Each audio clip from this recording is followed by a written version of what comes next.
Voyage dans les profondeurs de votre âme. Comment découvrir qui vous étiez dans une vie antérieure? Bonjour à tous les chercheurs. Vous êtes-vous déjà regardé dans le miroir en vous demandant « Qui suis-je vraiment ?» Et si les événements de votre vie actuelle, vos talents cachés, vos peurs inexplicables ou même vos tâches de naissance discrètes n'étaient pas de simples coïncidences, mais des échos de vos incarnations passées?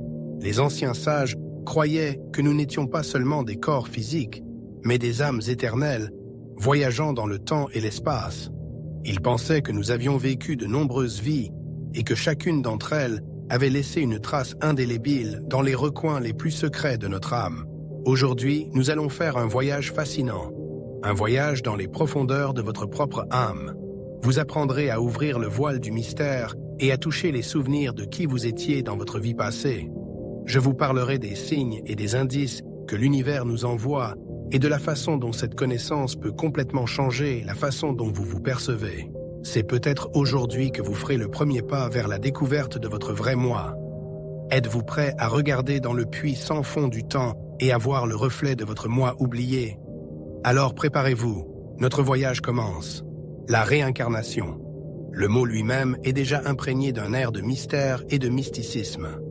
Il s'agit d'un concept ancien selon lequel l'âme humaine ne disparaît pas sans laisser de traces après la mort du corps physique, mais renaît sous une nouvelle forme. Imaginez, votre âme, remplie de l'expérience de nombreuses vies, revient dans ce monde encore et encore pour traverser de nouvelles épreuves, connaître l'amour et la douleur, la joie et la souffrance, en s'efforçant de croître et d'évoluer spirituellement. Cette idée, comme un fil ténu, traverse les siècles et les cultures, se reflétant dans divers systèmes philosophiques et religions. Hindouisme, bouddhisme, jaïnisme.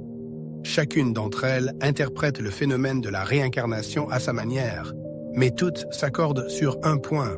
L'âme est plus qu'une simple étincelle éphémère, elle peut survivre à la mort du corps physique et poursuivre son voyage dans l'éternité. Voyage dans les profondeurs de l'âme. Comment savoir qui vous étiez dans une vie antérieure? Vous êtes-vous déjà demandé qui vous auriez pu être dans une vie antérieure? Et si les événements de votre réalité actuelle, vos talents, vos peurs ou même vos marques de naissance étaient l'écho d'incarnations passées? Nous sommes tous des voyageurs du temps ayant vécu de nombreuses vies, et chacune d'entre elles a laissé sa marque sur notre âme.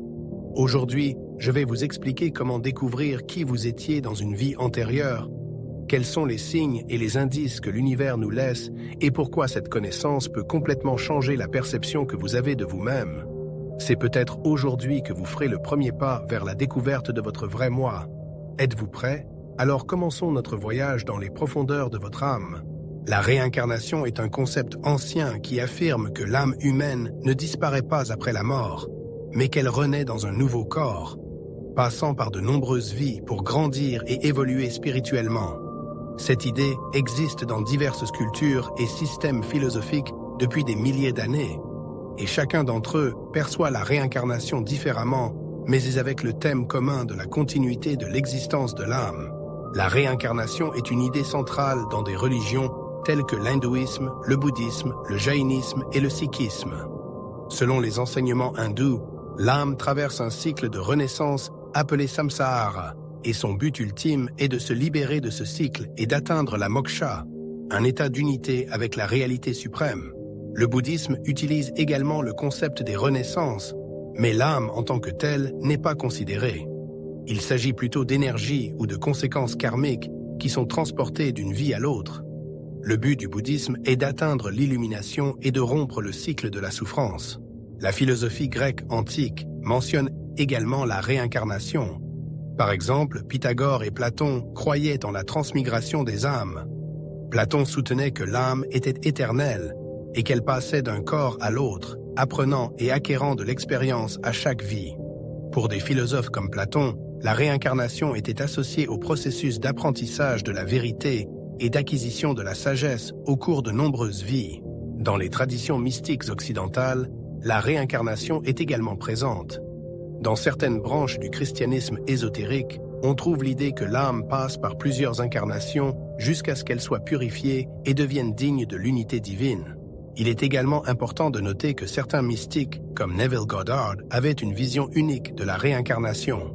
Bien qu'il n'ait pas fait de la réincarnation le thème central de ses enseignements, sa compréhension de la conscience humaine et du pouvoir de l'imagination était étroitement liée à l'idée de vie multiple. Goddard pensait que l'imagination et la conscience humaine étaient des outils grâce auxquels l'âme pouvait non seulement créer sa réalité actuelle, mais aussi influencer ses incarnations futures. Selon lui, la réincarnation n'est pas un processus aléatoire, mais un voyage volontaire de l'âme qui apprend à chaque étape de sa vie. Il souligne que la conscience d'une personne crée sa réalité et que si, dans cette vie, une personne n'atteint pas le niveau de développement spirituel souhaité, elle se verra offrir de nouvelles chances dans des vies futures de poursuivre son voyage. Dolores Cannon a consacré sa carrière à l'étude des vies antérieures. Son approche de la réincarnation était basée sur l'hypnose profonde, grâce à laquelle elle aidait ses patients à se souvenir non seulement de leurs vies antérieures sur Terre, mais aussi d'incarnations extraterrestres, d'expériences dans d'autres dimensions et même de moments entre deux vies. Cannon pensait que chaque âme venait sur Terre dans un but précis, apprendre, grandir et évoluer. Dans son livre « Le voyage de l'âme », elle affirme que chaque vie est une sorte de leçon que nous devons apprendre et que si la leçon n'est pas apprise dans une vie, l'âme la répétera dans la suivante. Selon elle, la réincarnation n'est pas seulement un cycle de renaissance, mais aussi un chemin vers une meilleure compréhension et une amélioration de soi. Elle a également introduit le concept des contrats d'âme, selon lequel chaque âme, avant de s'incarner, choisit certaines leçons des tâches à apprendre dans sa prochaine vie. Chacun d'entre nous s'est au moins une fois demandé qui il aurait pu être dans une vie antérieure. Un sentiment de déjà-vu, une attirance inexplicable pour certains lieux ou certaines cultures, des peurs ou des talents soudains, tout cela peut être la trace d'incarnation antérieure. Mais comment obtenir des réponses plus claires à la question de savoir qui vous étiez? Il existe plusieurs techniques efficaces pour vous aider à ouvrir les portes des souvenirs de vies antérieures. Examinons-en 3. L'hypnose régressive, la visualisation et la méditation et l'ouverture par les rêves. L'hypnose régressive. L'une des techniques d'immersion dans les vies antérieures les plus connues est l'hypnose régressive. Cette méthode permet à une personne de tomber dans un état de transe profonde où son esprit conscient recule et où l'esprit subconscient, avec tous les souvenirs, y compris les incarnations passées, revient au premier plan. Lors d'une séance d'hypnose régressive, le praticien vous aide à vous détendre en utilisant des techniques de respiration et de visualisation profonde. Une fois que votre conscience est éteinte, le processus de récupération des images, des émotions et des impressions des vies antérieures commence. Vous pouvez vous souvenir d'événements spécifiques, ressentir certaines émotions, vous voir dans un rôle différent à une autre époque. Visualisation et méditation, pour ceux qui préfèrent explorer leurs vies antérieures par eux-mêmes, une merveilleuse alternative consiste à utiliser des techniques de visualisation et de méditation. Cette approche est basée sur le travail avec le subconscient à travers des états profonds de relaxation et d'imagination. L'essence de la méthode consiste à se plonger dans un état méditatif, permettant à la conscience de lâcher le contrôle. Pour explorer vos vies antérieures, vous devez vous immerger dans la méditation, vider votre esprit des pensées quotidiennes et permettre aux images ou aux sensations de faire surface librement. Vous pouvez utiliser des méditations guidées où vous vous préparez à voir vos vies antérieures en posant des questions à votre subconscient. Qui étais-je dans une vie antérieure? Quelles sont les choses importantes des vies antérieures que je dois savoir maintenant? L'ouverture par les rêves. Une autre façon étonnante d'en savoir plus sur vos vies antérieures est de travailler avec les rêves. Certains mystiques, comme Neville Goddard, pensaient que les rêves pouvaient être la clé de notre subconscient et nous donner accès à nos incarnations passées. Selon leurs enseignements, les rêves sont un pont entre notre conscience et notre subconscient et un canal par lequel nous pouvons recevoir des messages des niveaux les plus profonds de notre âme. Pour activer les rêves liés aux vies antérieures, vous pouvez utiliser une technique mise au point par Neville Goddard. Il recommandait, avant de s'endormir, de se concentrer sur une question qui vous intéresse et de la répéter sous forme d'affirmation. Cette nuit, je ferai un rêve sur ma vie passée. Il est très important de s'endormir avec la ferme conviction que la réponse viendra et d'observer attentivement ses rêves. Au réveil, il est important de noter immédiatement son rêve, même s'il semble dénué de sens. Les images qui reviendront vous révéleront peu à peu des informations sur vos vies antérieures. Certains rêves peuvent être si lucides que vous aurez l'impression d'avoir vécu les événements. Signes de vies antérieures. Les souvenirs et les empreintes des vies antérieures peuvent se manifester de différentes manières. Dans certains cas, il peut s'agir de signes physiques sur le corps, dans d'autres de schémas émotionnels, de peur ou même d'une attirance inexpliquée pour certains lieux, certaines époques ou certaines cultures. Tous ces signes peuvent indiquer que l'âme porte en elle l'expérience d'incarnation antérieure. Examinons ces signes plus en détail. Signes physiques. L'un des signes les plus discutés de vies antérieures sont les taches de naissance ou les cicatrices, qui peuvent symboliser des traumatismes subis dans des incarnations antérieures. Certains chercheurs en réincarnation, comme le docteur Ian Stevenson, ont consacré de nombreuses années à l'étude de cas où des personnes, notamment des enfants, se souvenaient de leur vie antérieure et où leurs traits physiques correspondaient à ce qu'ils décrivaient dans ces souvenirs. Par exemple, si une personne affirme avoir été blessée au combat ou poignardée dans une vie antérieure, elle peut avoir un grain de beauté ou une cicatrice sur le corps à l'endroit où l'événement s'est produit. Ces signes physiques peuvent aller de petits grains de beauté à des cicatrices plus importantes ou à des déformations inhabituelles. Schéma émotionnel. Les schémas émotionnels sont l'un des signes les plus évidents de vies antérieures. Souvent, les gens éprouvent des peurs ou des angoisses inexpliquées qui n'ont rien à voir avec leurs expériences actuelles. Par exemple, une personne peut avoir le vertige alors qu'elle n'a jamais vécu de situation traumatisante à ce sujet. Dans ce cas, on peut supposer que cette peur trouve son origine dans une vie antérieure au cours de laquelle la personne est morte en tombant d'une hauteur. D'autres schémas émotionnels peuvent se manifester sous la forme de phobies intenses ou même de sentiments inexpliqués de culpabilité ou de honte qui ne sont pas non plus liés à la vie actuelle. Les personnes qui ont été maltraitées dans une incarnation passée peuvent, sans le savoir, en faire l'expérience sous la forme d'états d'anxiété ou de crises de panique dans leur vie actuelle. Ces émotions peuvent n'avoir aucune cause apparente, mais elles sont profondément enracinées et sont l'empreinte d'expériences passées. Les schémas de relations avec d'autres personnes peuvent également indiquer un lien avec des vies antérieures. Par exemple, si une personne rencontre quelqu'un et qu'elle a immédiatement une forte réaction émotionnelle, qu'il s'agisse d'amour, d'amitié ou d'antipathie, cela peut indiquer un lien karmique avec des vies antérieures. Ce phénomène est appelé reconnaissance de l'âme. Lorsque nous avons immédiatement l'impression de connaître quelqu'un alors que nous le rencontrons pour la première fois dans cette vie.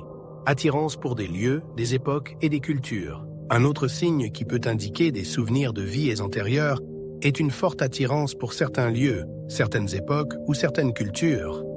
Parfois, les gens ressentent une attirance irrésistible pour certaines villes, certains pays ou certaines régions géographiques, même s'ils n'y sont jamais allés auparavant. Par exemple, une personne peut ressentir une étrange affinité avec l'Égypte, la Grèce ou la Chine ancienne, et s'intéresser à leur culture, leur art et leurs traditions, même si elle n'a pas de lien direct avec ces lieux dans sa vie actuelle. Cette envie se manifeste parfois par le désir d'apprendre certaines langues ou de s'adonner à des passe-temps liés à la culture du passé. Une personne peut se sentir particulièrement à l'aise dans les musées historiques ou parmi les objets anciens. Cette attirance peut être le signe que, dans une vie antérieure, la personne a vécu à cet endroit ou a fait partie de cette culture.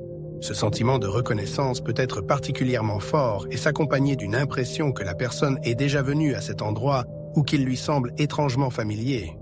De même, les gens peuvent se sentir attachés à certaines époques historiques. Certains se sentant inexplicablement attirés par le Moyen-Âge, la Renaissance ou l'époque de l'Empire romain.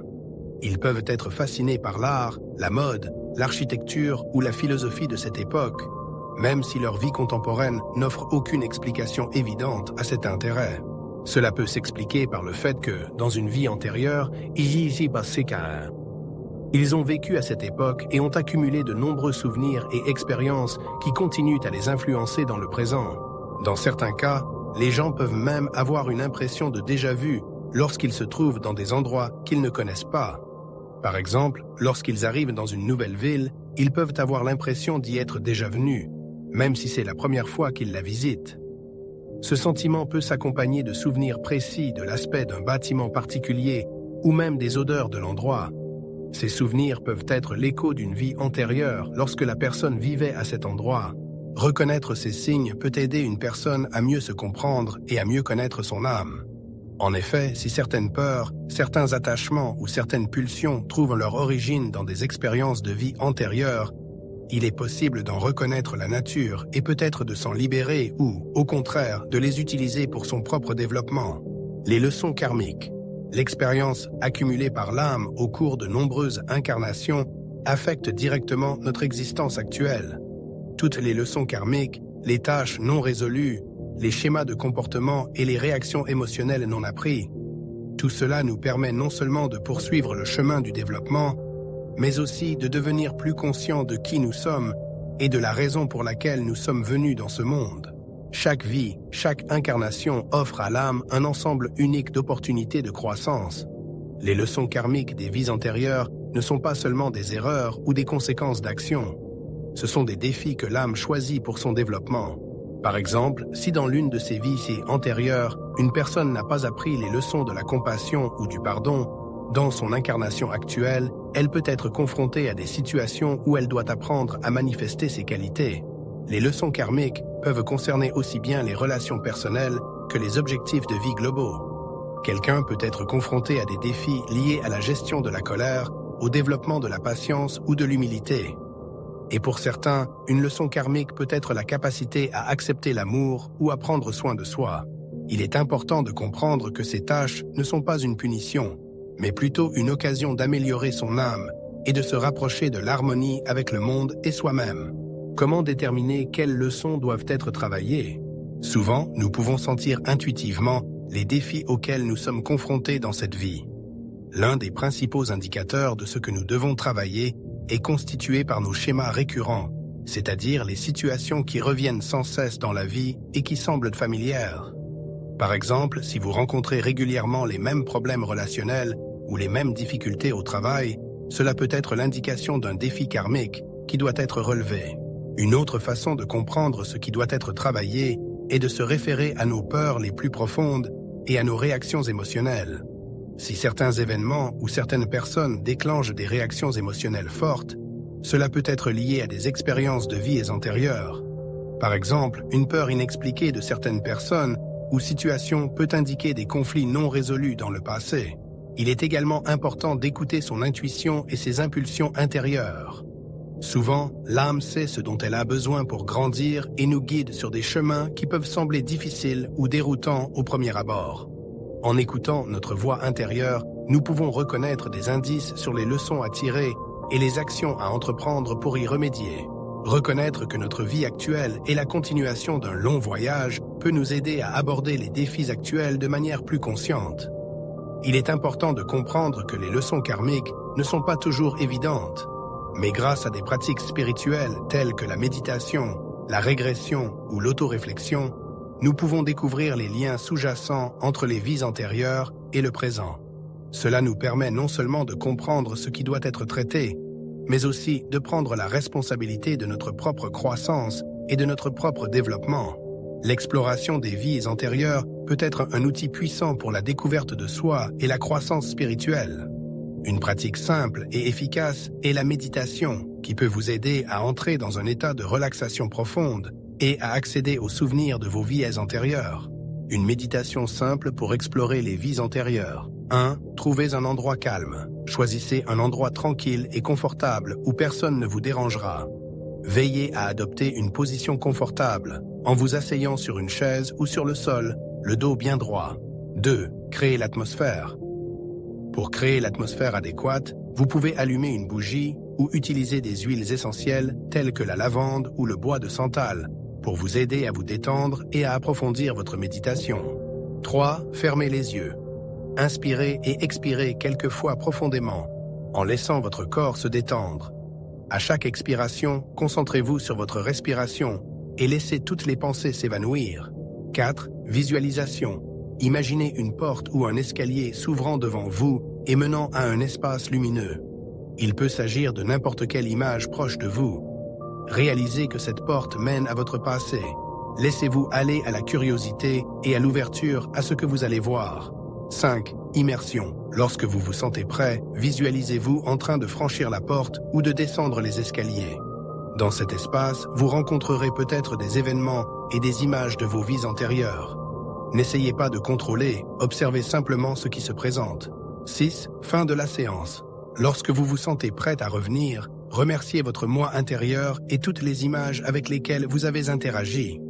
Reprenez progressivement votre respiration et ouvrez lentement les yeux. La préparation d'une séance de flashback sur les vies antérieures est essentielle pour obtenir les résultats souhaités. Voici quelques conseils. 1. Assurez-vous d'être prêt. Demandez-vous si vous voulez vraiment explorer vos vies antérieures. Être prêt pour ce processus signifie s'ouvrir à de nouvelles perspectives et à d'éventuelles expériences émotionnelles. 2. Fixez une intention. Avant de commencer, formulez une intention claire. Par exemple, vous pourriez dire « J'ouvre mon esprit à des souvenirs de vies antérieures qui m'aideront à mieux me comprendre. » 3. Notez vos attentes. Notez vos attentes et vos questions. Cela vous aidera à vous concentrer sur ce que vous souhaitez explorer et vous permettra de revenir sur ces questions après la séance. 4. Soutenez-vous. Mettez-vous à l'aise et en sécurité pendant votre pratique. Vous pouvez avoir avec vous un objet que vous associez à un sentiment de sécurité, une couverture douce ou votre vêtement préféré. 5. Soyez patient. Les souvenirs peuvent ne pas apparaître immédiatement. Accordez-vous du temps et de l'espace pour les réaliser. Chaque expérience est unique et la compréhension se fait parfois progressivement. Nous sommes arrivés au terme de notre voyage dans le monde des vies antérieures. Chacun d'entre nous détient des souvenirs et des leçons inestimables qui peuvent enrichir notre existence actuelle et nous aider à comprendre qui nous sommes. Il est important de se rappeler que le travail sur soi et la réalisation de nos vies antérieures sont la clé de la croissance spirituelle et de l'harmonie. Nous vivons des temps difficiles, et le fait de connaître vos incarnations passées peut être une source de force et de confiance sur votre chemin. J'aimerais beaucoup connaître vos expériences. Partagez dans les commentaires ce que vous avez appris sur vos vies antérieures ou les signes du passé que vous avez déjà remarqués dans votre vie. Vos histoires peuvent inspirer d'autres personnes et créer une incroyable communauté de personnes partageant les mêmes idées.